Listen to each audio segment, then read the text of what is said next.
El sonido de mis tripas rugiendo era lo único que me acompañaba en ese momento. Llevaba 5 días sin comer más que pan duro y un poco de agua con azúcar.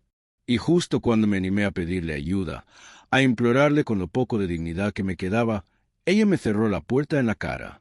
Pero lo que hizo después, nadie se lo hubiera imaginado. Mi nombre es Ernesto Ramírez. Tengo 76 años, y aunque el cuerpo ya no me acompaña como antes, la memoria sigue viva, y todavía me arde recordar aquella semana que me cambió para siempre. Soy viudo desde hace 8 años, y desde entonces, mi hija menor, Laura, fue quien se encargó de mí. O al menos eso creí. Nunca pensé que terminaría contando esto. Uno no espera traiciones de la sangre, ¿verdad? Menos cuando se trata de un hijo. Pero esa semana no solo pasé hambre. También perdí algo mucho más difícil de recuperar, la confianza. Antes de empezar, ya suscríbete al canal y deja en los comentarios desde qué ciudad nos estás escuchando. Lo que voy a contarte va a removerte por dentro. Y te prometo que el final te va a dejar con la boca abierta. Cuando mi esposa murió, la casa se volvió un silencio largo. El tipo de silencio que te habla, que te aprieta el pecho. Mis 3 hijos ya estaban grandes. 2 se habían ido al norte buscando trabajo, y Laura, la más joven, decidió quedarse para cuidarme. «Papá, no quiero que estés solo», me dijo en ese entonces, con lágrimas en los ojos. «Mamá ya no está, y tú me tienes a mí». La creí. ¿Y cómo no? Si era mi niña, la que se dormía en mi pecho cuando tenía fiebre, la que salía con su mochila a la escuela y me mandaba besos desde la puerta. Esa imagen todavía me duele más que el hambre que pasé. Los primeros meses fueron tranquilos. Ella cocinaba, limpiaba, me ayudaba con mis medicinas. Yo le cedí el manejo de mi tarjeta de pensión. No era mucho dinero, pero alcanzaba. O eso creía. Para que no tengas que salir, papi, me decía. Yo me encargo de todo. Y así fue por un buen tiempo. Me compraba mi leche, mis galletas, mis medicinas. Pero de pronto empezaron los cambios. Primero fueron las salidas. Luego, los regresos tarde. Las discusiones por teléfono. El perfume que ya no conocía. Un día, le pregunté, ¿todo bien, hija? Sí. Papá, no seas metiche, me respondió con una frialdad que nunca le había oído. Tragué saliva y me callé. A los viejos nos enseñan a no molestar, a no ser carga. Pero los días siguientes empecé a notar algo peor. La nevera estaba vacía, literalmente vacía. Solo una botella de agua, un tomate arrugado y un trozo de queso mohoso. ¿No vas a comprar hoy?, pregunté con voz suave. ¿No alcanza, papá? La pensión no da para tanto. Y ahí me cayó la duda, porque yo sabía cuánto cobraba. Lo revisaba cada mes, aunque ella tuviera la tarjeta. Pero preferí no insistir. Tal vez había tenido algún gasto inesperado. El segundo día sin comida, ya me dolía la cabeza. Me levantaba mareado. El tercero, empecé a buscar monedas en los cajones, en la ropa vieja. Encontré $10. Salí a la tienda y compré pan duro y una bolsa de agua. El cuarto día, ya no podía con el hambre. Me temblaban las manos, me costaba respirar, así que decidí hablar con ella. La esperé en la sala, como un padre que aún cree en su hija.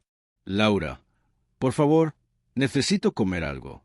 Ella ni siquiera me miró. No tengo tiempo para tus dramas, dijo mientras revisaba su celular. Solo dime qué pasó con la pensión, insistí. ¿Dónde está el dinero?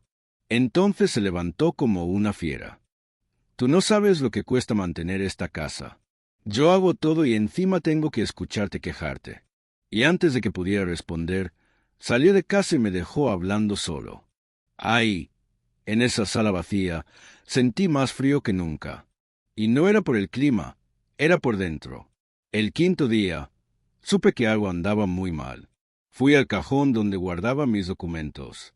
Busqué el estado de cuenta de mi pensión. Y ahí estaba. Las transacciones no mentían. El dinero seguía entrando, pero también salía en apuestas, tiendas de ropa, salidas nocturnas. Mi hija me estaba robando. Pero eso no fue lo peor. Lo peor vino después. El sexto día, llamé a un viejo amigo para pedirle algo de comer. Me dijo que pasaría en la tarde. Cuando Laura llegó y me vio hablando por teléfono, me arrebató el celular. ¿Estás llamando a alguien? ¿A contarle tus inventos? Laura, necesito ayuda. Pues busca dónde vivir, viejo loco, porque aquí ya no te quiero. Y esa misma noche me echó de mi propia casa. Me vi en la calle, con una bolsa de ropa y un dolor en el pecho que no sé describir.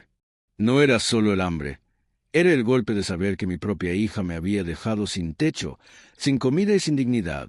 Si estás sintiendo algo con esta historia, suscríbete al canal y comenta desde qué ciudad nos estás escuchando, porque lo que viene en los próximos capítulos va a estremecerte el corazón. Esa noche dormí en una banca del parque, abrazado mi chaqueta vieja para que el frío no me matara. El viento me cortaba la cara y las luces de la calle se apagaban una a una, como si el mundo entero quisiera dejarme a oscuras. No tenía más que una bolsa con algo de ropa, mi bastón y un estómago vacío que parecía un pozo sin fondo. Nunca pensé que a mis 76 años, después de trabajar toda una vida, terminaría así, expulsado de mi propia casa por la persona en la que más confiaba. Mientras intentaba acomodarme en la dura madera de la banca, escuchaba el sonido lejano de los autos y algún que otro perro ladrando.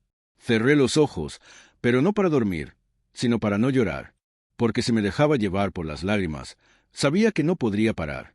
Lo más doloroso no era la intemperie ni el hambre, era la voz de mi hija resonando en mi cabeza. Aquí ya no te quiero. Esa frase era como un cuchillo, y cada vez que la recordaba, la herida se abría más. A la mañana siguiente, el sol me despertó en la cara. Tenía la espalda entumecida y las rodillas me dolían como si las hubiera golpeado toda la noche. Me levanté despacio, apoyándome en el bastón, y empecé a caminar sin rumbo. Recordaba que cerca de ahí había una pequeña iglesia. Quizá el padre Juan, a quien conocía de años atrás, podía darme un café caliente. Cuando llegué, el padre estaba barriendo la entrada. Me miró con sorpresa. «Don Ernesto, ¿qué le pasó?», preguntó, dejando la escoba a un lado. Intenté sonreír, pero sentí que la voz me temblaba. «Cosas de familia. Padre, necesito un café, y si tiene, un pedazo de pan». El padre me llevó a la cocina de la parroquia y me sirvió un café negro, caliente, que me devolvió un poco de vida. Me dio también un trozo de pan recién horneado. Lo mordí despacio, como si fuera un tesoro. «Gracias, padre», murmuré, con la voz quebrada. No quise contarle todos los detalles. Me daba vergüenza admitir que mi hija me había echado. Tal vez era el orgullo, tal vez era la esperanza absurda de que todo fuera un mal sueño y que al despertar, ella me pidiera perdón. Pasé 3 días más durmiendo en la calle, a veces en el parque, a veces en la entrada de algún edificio. Una noche, un guardia de seguridad me corrió con gritos. Otra, la lluvia me empapó hasta los huesos. Durante el día, iba a la parroquia a tomar café, y el padre me daba algo de comer cuando podía. Pero en mi cabeza había una sola pregunta. ¿Por qué? ¿Por qué mi hija, a la que cuidé, alimenté y protegí toda la vida, me trataba así? No encontraba respuesta, hasta que vi algo que me rompió por dentro. Era el 4.º día de estar en la calle. Caminaba por una avenida llena de tiendas, tratando de no pensar en el hambre, cuando la vi. Laura, mi hija, salía de una joyería con una bolsa a la mano. Iba bien vestida, con zapatos caros y un abrigo que jamás le había visto. Reía mientras hablaba por teléfono. Me escondí detrás de un poste. No quería que me viera. No porque yo le debiera algo, sino porque me dolía. Ella no me veía como su padre. Me veía como un estorbo. En ese instante, entendí que la pensión que yo recibía se había convertido para ella en una fuente de lujo. No era para pagar la luz, el agua o la comida. Era para comprarse joyas, ropa, salir de fiesta. Y yo estaba comiendo pan duro y durmiendo en una banca. Esa noche, mientras intentaba dormir, decidí que no podía seguir así. No iba a morir en la calle como un perro abandonado. No después de todo lo que había hecho por mis hijos. Pensé en mis 2 hijos mayores, aquellos que se habían ido al norte. Hacía meses que no hablaba con ellos, pero no porque no quisieran, sino porque Laura controlaba mi teléfono y decía que no hacía falta molestarlos. Ahora entendía por qué. A la mañana siguiente, fui al locutorio más cercano y pedí hacer una llamada internacional. La voz de mi hijo mayor, Daniel, sonó al otro lado de la línea. «Papá, ¿qué pasa?». No aguanté más. Las lágrimas me salieron solas. Hijo, tu hermana me echó de casa. Estoy en la calle. Hubo un silencio largo. Después, escuché su respiración agitada. Papá, no se mueva de ahí. Voy a mandar dinero y voy a hablar con un amigo para que lo recoja. Sentí un alivio que no sé describir. No era solo la promesa de techo y comida, era saber que todavía tenía a alguien que me veía como un ser humano. Esa misma tarde, un hombre joven llamado Luis, amigo de Daniel, me buscó en el parque. Me llevó a una pequeña habitación que alquilaba en la parte trasera de su casa. Tenía una cama limpia, una mesa y una ventana por la que entraba la luz. Cuando me acosté esa noche, después de varios días, sentí que podía respirar sin miedo. Pero también supe que la historia no terminaba ahí. Porque si algo me quedaba claro, era que mi hija debía enfrentar lo que había hecho. No por venganza, sino porque nadie debería tratar así a la persona que le dio la vida. Si estás sintiendo algo con esta historia, suscríbete al canal y comenta desde qué ciudad nos estás escuchando. Lo que voy a contar en la próxima parte mostrará cómo pasé de ser una víctima sin voz a alguien que se atrevió a recuperar lo que era suyo. No era venganza lo que buscaba, era justicia. Desde la pequeña habitación que me prestó Luis, podía ver las luces de la ciudad a lo lejos. A veces pensaba que allá, entre tantas ventanas iluminadas, estaba la casa que algún día llamé hogar, ahora ocupada por alguien que me había dado la espalda. El estómago ya no me dolía como antes. Luis se aseguraba de que comiera, pero la herida en el corazón seguía igual de abierta. Pasaba las noches pensando en cada momento en que confié en Laura, en cada vez que le entregué la tarjeta de mi pensión con la fe ciega de un padre, y en cómo todo eso se convirtió en mi condena. Pero también pensaba en mis otros hijos, Daniel y Marcos, que ahora sabían la verdad. Después de la llamada que hice desde el locutorio, ellos no dejaron de escribirme. Querían que volviera a vivir con alguno de ellos. Sin embargo, antes de dar ese paso, yo necesitaba cerrar ese capítulo. No podía marcharme con la frente agachada. Al tercer día de estar en la casa de Luis, Daniel me llamó otra vez. Papá, ya hablé con Marcos. Vamos a ayudarte con un abogado. ¿Un abogado? Pregunté sorprendido. Sí. Laura no puede quedarse con tu casa ni con tu pensión así como así. Eso es tuyo, legalmente. En ese momento, una mezcla de alivio y miedo me recorrió el cuerpo. Nunca en mi vida había tenido que enfrentar un problema legal. Pero sabía que era la única manera de que Laura entendiera que sus actos tenían consecuencias. Luis me acompañó a la oficina del abogado, un hombre de cabello canoso y mirada firme llamado Sergio Torres. Me escuchó con atención mientras yo le contaba todo. El manejo de la tarjeta, las semanas sin comida, las transacciones sospechosas, el momento en que me echó a la calle. Cuando terminé, él apoyó las manos sobre el escritorio y dijo: Don Ernesto, lo que su hija hizo es abuso y despojo. Podemos actuar por la vía legal. Los días siguientes fueron un torbellino. Sergio preparó una demanda, y yo tuve que firmar varios documentos. También fui al banco a cambiar la clave y bloquear la tarjeta que Laura usaba. No fue fácil. Me temblaban las manos al poner mi firma, no por la edad, sino por el peso de lo que significaba. Estaba tomando una decisión contra mi propia hija. Pero cada vez que dudaba, recordaba el hambre, el frío y las noches en el parque. Recordaba cómo me arrebató el teléfono para que no pidiera ayuda. Y la duda se transformaba en determinación. Una tarde, Sergio me dijo: Mañana vamos a ir a su casa a notificarle. Sentí un nudo en el estómago. No sabía si iba a poder mirarla a los ojos. Pero al mismo tiempo, había una parte de mí que necesitaba hacerlo. Al día siguiente, cuando llegamos, la casa estaba igual que siempre. La verja pintada de verde, las macetas llenas de flores que yo mismo había cuidado años atrás. Pero ahora, ese lugar ya no me pertenecía, al menos no oficialmente. Golpeé la puerta. Escuché pasos. Y ahí estaba Laura. Por un momento, pensé que tal vez me abrazaría, que me diría que todo había sido un error. Pero no. Su expresión fue dura, casi burlona. ¿Qué quieres?, dijo, cruzándose de brazos. El abogado intervino. Señora Laura Ramírez, vengo a notificarle que a partir de este momento hay un proceso legal en su contra por abuso económico y despojo. Laura soltó una carcajada sarcástica. ¿En serio, papá? ¿Me vas a demandar? La miré a los ojos y, con la voz más firme que pude, respondí: No me dejaste otra opción. Ella me lanzó una mirada de desprecio y cerró la puerta sin decir más. El golpe seco resonó en mi pecho como un martillazo. Pero, curiosamente, no me derrumbó. Me sentí más ligero. Los días siguientes fueron tensos. Laura comenzó a enviarme mensajes llenos de insultos. Decía que yo estaba arruinando su vida, que era un mal padre. Yo no respondía. Luis me aconsejó guardar todo como prueba para el caso. Mientras tanto, Daniel y Marcos me llamaban casi a diario. «Aguanta, papá», me decía Daniel. «Todo va a salir bien». Y aunque no todo era fácil, yo empezaba a recuperar algo que creí perdido: mi voz. Un mes después, tuvimos la primera audiencia. Laura estaba ahí, con un abogado joven que intentaba mostrarla como una hija abnegada que había hecho todo por cuidar a su padre. Pero las pruebas hablaban por sí solas.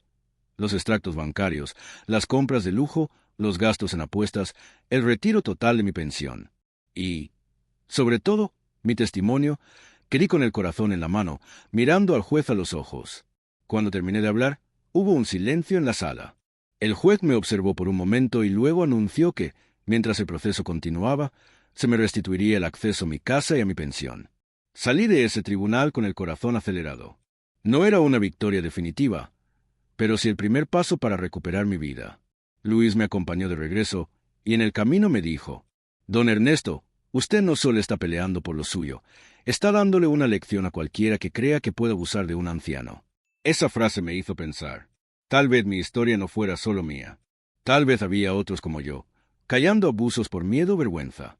Y tal vez, al contarla, podría ayudar a que alguien más se levantara y dijera basta.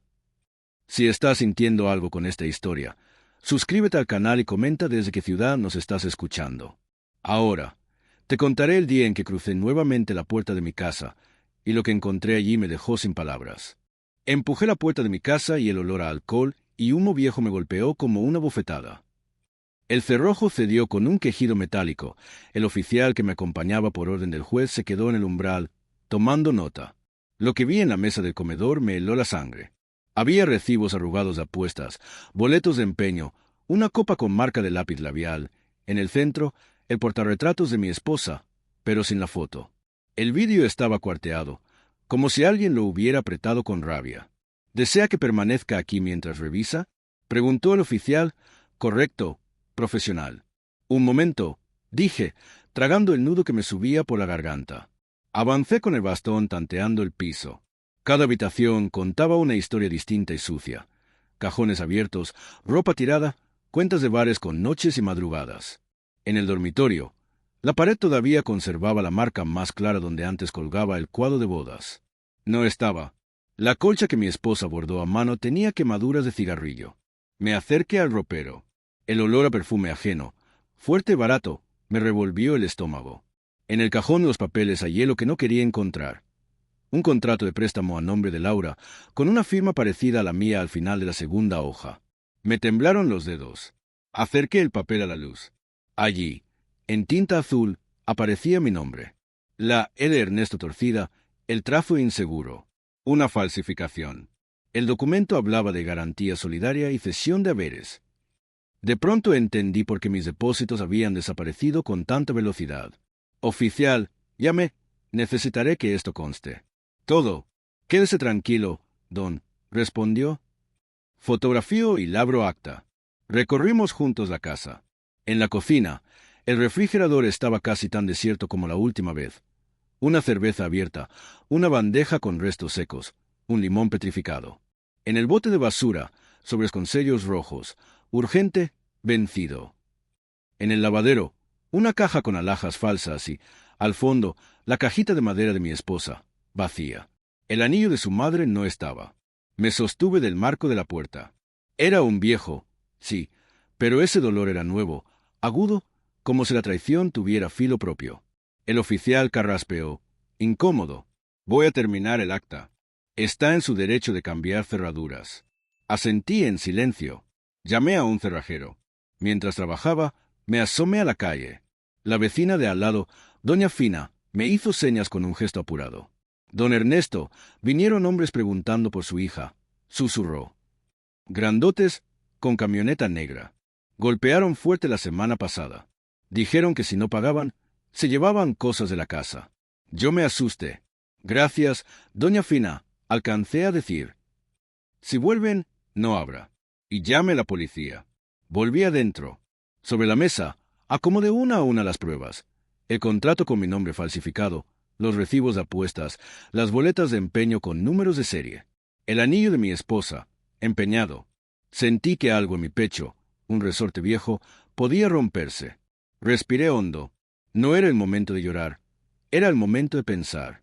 Esa tarde llamé al abogado, Sergio. Encontré suficiente para un libro, le dije. Y una falsificación. Haremos peritaje, respondió. Esto cambia el tablero, don Ernesto. La falsificación y la cesión de haberes nos dan otra vía. Apunté cada indicación. Ya no era un anciano perdido. Era un hombre reuniendo piezas. Luis, el amigo de mi hijo, apareció con una bolsa del mercado. Pan, sopa, fruta.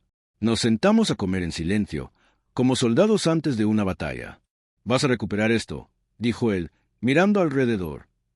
«No es solo una casa, es tu historia». Al anochecer, escuché el ruido de una llave probando la nueva cerradura.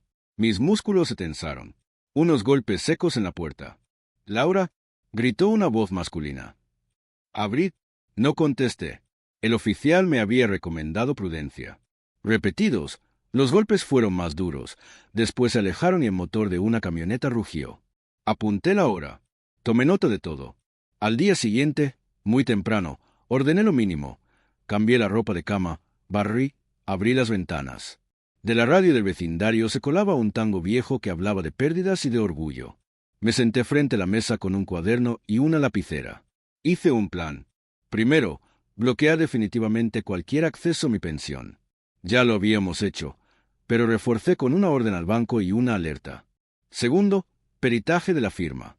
Tercero, denuncia por hurto y falsificación con las pruebas recolectadas. Cuarto, contactar al padre Juan para pedir su ayuda con una red de adultos mayores. Si a mí me había pasado, podría haber más víctimas. Mis manos, que tantas veces manejaron herramientas en la fábrica, temblaban menos. La disciplina regresaba. Yo no era la víctima de un cuento triste, era el protagonista de mi propia defensa. Al mediodía, un mensaje de Laura entró al teléfono nuevo que Daniel me había comprado. «Devuélveme la casa o vas a ver lo que pasa». Respiré, conté hasta 10. No respondí. Guardé la captura.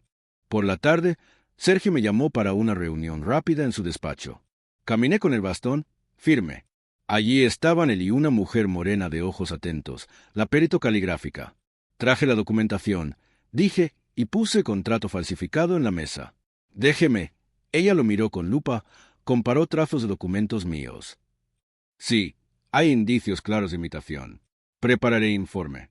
Nos pusimos de pie y fue entonces cuando, como un rayo, entró la revelación que no esperaba. Sergio deshizo otro sobre. «Además, don Ernesto, revise registros. Hay una denuncia antigua de su hija por deudas de juego. Y escuche esto, los prestamistas figuran vinculados a extorsiones a adultos mayores. Ellos asesoran a los hijos para capturar las pensiones». Se me heló la espalda. No excusaba lo que Laura hizo, pero dibujaba la telaraña en la que estábamos. Tal vez no había empezado sola. Tal vez la habían empujado, o ella había abierto la puerta. Si está gustando este video, suscríbete al canal y dale me gusta para que más personas conozcan esta historia. Tu apoyo me ayuda a que esta voz de viejo no se apague. Tomé aire. Era hora de la virada. «Sergio», dije, «voy a hacer algo que no espera nadie. No voy a esconderme ni a huir. Vamos a sacar esto a la luz. Quiero que, legalmente, pidamos medidas de protección y que la policía esté alerta a cualquier visita. Quiero convocar a Laura a una reunión en la parroquia, con testigos, y ofrecerle una salida, que colabore con la justicia, que nos diga quiénes son, a cambio de que yo interceda para que no vaya presa. Pero si se niega, seguimos hasta el final». El abogado me miró en silencio, midiendo palabras. «Es arriesgado», admitió. «Pero es digno, y puede salvar a otros». «No lo hago por héroe», respondí. «Lo hago por mi esposa, por los años de trabajo, por los viejos del barrio que hoy están comiendo menos para que un sinvergüenza maneje su tarjeta». Salí a la calle con el sol de frente. Esa tarde, el padre Juan nos dijo que sí, que abriría la sala parroquial para un encuentro breve, con 2 voluntarios presentes. Todo dentro de la ley, con notificación adecuada. No habría trampas. Habría luz. Esa noche volví a mi casa. Antes de cerrar, recorrí otra vez cada habitación. En el dormitorio, donde faltaba el cuadro de bodas, colgué una copia que tenía guardada en el altillo, envuelta en papel de diario. La imagen de mi esposa y yo, jóvenes, me sostuvo de pie. «Haz lo correcto, Ernesto», parecía decirme desde el tiempo. A la mañana, los hombres de la camioneta regresaron. Esta vez no golpearon. Dejaron un sobre bajo la puerta. Lo abrí con cuidado. Dentro, una foto del anillo de mi esposa en una vidriera y una nota. Plazo, 48 horas. Tomé otra foto, guardé el papel en una bolsa. Llamé a Sergio. Llegó la amenaza que esperábamos. Le dije: «Que conste. Quédese donde haya gente», ordenó. «Y no hable con ellos. La policía ya está advertida».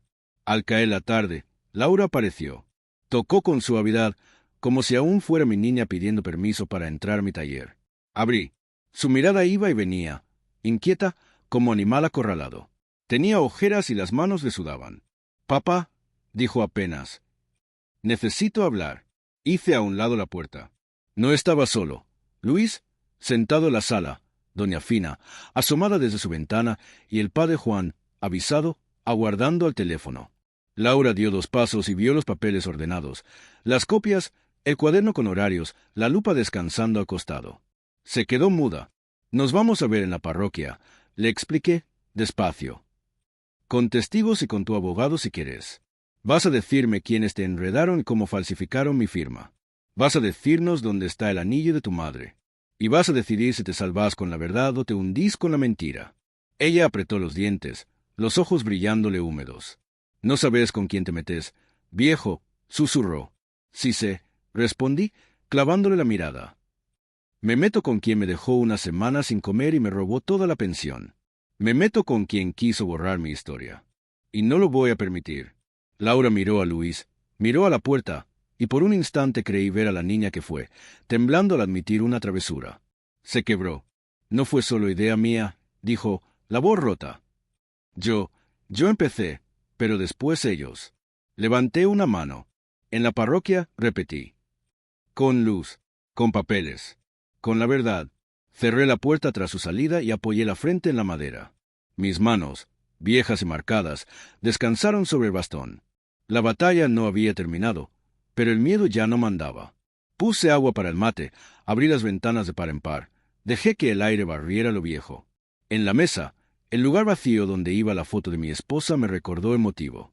En pocas horas, la sala de la parroquia nos iba a reunir. Y allí, delante de la cruz, de los vecinos y de la ley, todo lo que había estado en sombras iba a salir a la luz. Había preparado mi voz, mis papeles y mi dignidad. El resto se lo encomendé a Dios y a mi decisión de no ceder nunca más. El eco de mis pasos en la sala parroquial sonaba como si el tiempo se detuviera. El aire olía a madera vieja y a incienso, y el murmullo de unas pocas voces se mezclaba con el crujir de las bancas. A un costado, 2 voluntarios de la iglesia revisaban una carpeta. En la mesa principal, el padre Juan acomodaba una jarra de agua y vasos. Afuera, el sol de la tarde entraba por los ventanales, tiñendo de dorado el polvo que flotaba en el ambiente. Hoy no era un día más. Hoy, o la verdad salía a la luz, o se enterraba para siempre. Luis estaba a mi lado, como un centinela. Sergio, el abogado, revisaba una carpeta con documentos. El contrato falsificado, las capturas de pantalla de mensajes, las boletas de empeño, las fotografías del anillo de mi esposa en la vidriera. Todo en orden. «Tranquilo, don Ernesto», dijo, notando que apretaba demasiado el bastón. «No estamos aquí para gritar. Estamos aquí para ganar». Asentí. En el fondo, lo sabía, pero el corazón me golpeaba fuerte, como si quisiera salir del pecho. A las 4:10, Laura entró. No estaba sola. La acompañaban 2 hombres altos, de mirada dura, que se quedaron en la puerta como sombras. Sergio levantó una ceja y le indicó que los testigos de la parroquia tenían orden de no permitir amenazas. El padre Juan, con calma, les pidió que aguardaran afuera. Laura se sentó frente a mí, cruzando los brazos, y por un instante vi el mismo gesto que hacía de niña cuando no quería comer verduras. Pero ahora vi algo distinto. Los ojos le temblaban y la mandíbula estaba tensa. «Estamos aquí para escuchar», dijo Sergio, «y para que quede constancia de lo que se hable». El padre Juan puso en marcha una pequeña grabadora sobre la mesa. El clic del botón fue como un disparo silencioso que dio inicio a todo. «Papá, yo no quería que llegara a esto», murmuró Laura, sin mirarme.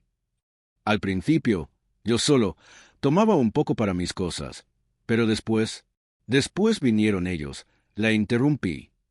Los de la camioneta negra. Laura tragó saliva. Sus manos sudaban. Me metí en deudas. Creí que podía pagarlas.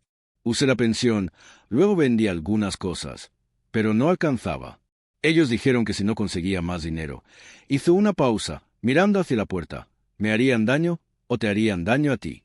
Un silencio pesado cayó sobre la mesa. Sergio tomó nota, sin levantar la vista. ¿Falsificaste la firma? Pregunté, con la voz baja pero firme. Ella asintió, apenas como si le pesara el cuello.